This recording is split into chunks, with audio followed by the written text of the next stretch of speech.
আসসালামু আলাইকুম সবাইকে। শফিনস কুকিং হাটের আজকের আয়োজনে স্বাগতম। আশা করি আপনারা সবাই অনেক ভালো আছেন। আজকে আমি হেভি মজার একটি রেসিপি আপনাদের সাথে শেয়ার করব, আর সেটি হলো খাসির মাংস ভুনা।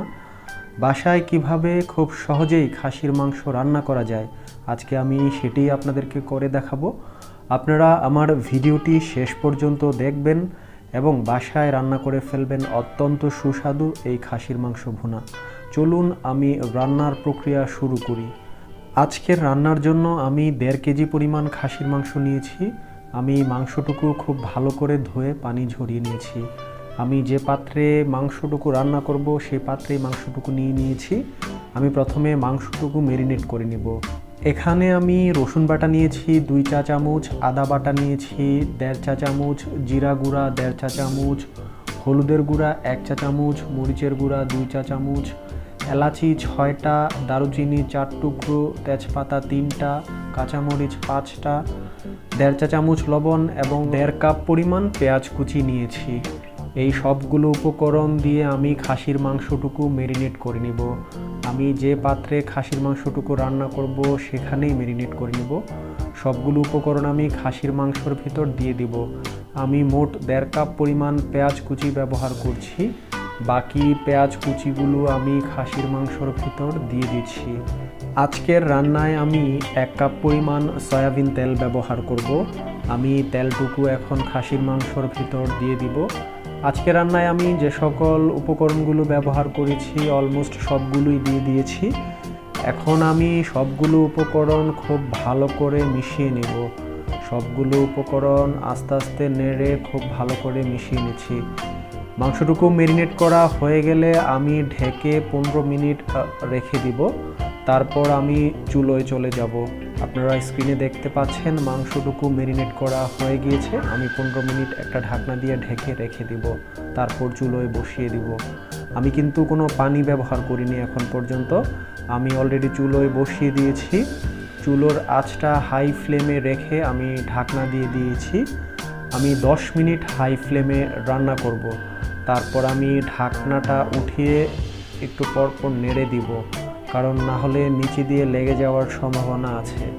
10 মিনিট পর যখন আমি ঢাকনাটা উঠিয়েছি, আপনারা দেখতেই পাচ্ছেন যে বলক চলে আসছে। এখন একটু পরপর নেড়ে দিতে হবে। মাংস থেকে অনেক পানি ছেড়েছে। আমি সবসময় চেষ্টা করি মাংস কষানোর সময় সিদ্ধ করে নিতে, কারণ কষানোর সময় যদি ভালো করে কষানো হয় তখন কিন্তু মাংসের স্বাদ আরও বেড়ে যায়। এভাবে একটু পরপর নেড়ে আমি মাংসটুকু খুব ভালো করে কষিয়ে নেব। মাংসটুকু খুব ভালো করে কষানো হয়ে গেলে আমি এর ভিতর 2 কাপ পরিমাণ গরম পানি দিয়ে দিব। আমি 2 কাপ পরিমাণ গরম পানি ব্যবহার করব মাংসটুকু সিদ্ধ করার জন্য। যেহেতু আমি খাসির মাংস ভুনা রান্না করছি, তাই আমি খুব বেশি ঝোল রাখবো না, মাখা ভুনা রান্না করব। এখন 2 কাপ পরিমাণ গরম পানি দেওয়ার পর আমি খুব ভালো করে নেড়ে আবার ঢেকে দিব। তারপর রান্না করব 10 থেকে 15 মিনিট। 10 মিনিট পর আমি বাগার দিয়ে দিব তরকারিতে। আমি পাশের চুলোয় 1/3 কাপ পরিমাণ তেল এবং 2 টেবিল চামচ পরিমাণ রসুন কুচি দিয়ে দিয়েছি। এগুলোকে আমি সোনালি আকার হওয়া পর্যন্ত ভেজে নিব। তারপর রসুনগুলোর ভিতর 1/2 চা চামচ পরিমাণ মেথি দিয়ে দিব।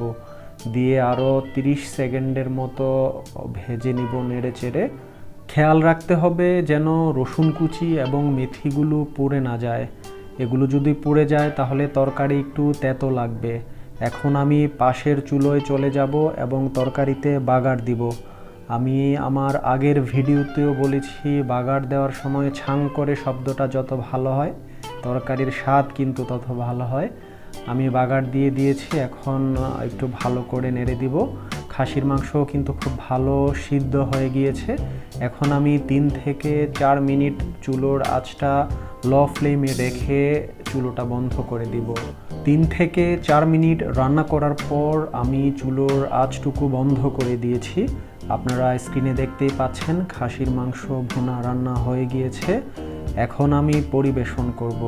এই খাসির মাংস ভুনা রুটি, পরোটা, ভাত অথবা পোলাওয়ের সাথে আপনারা তৃপ্তি সহকারে খেতে পারবেন।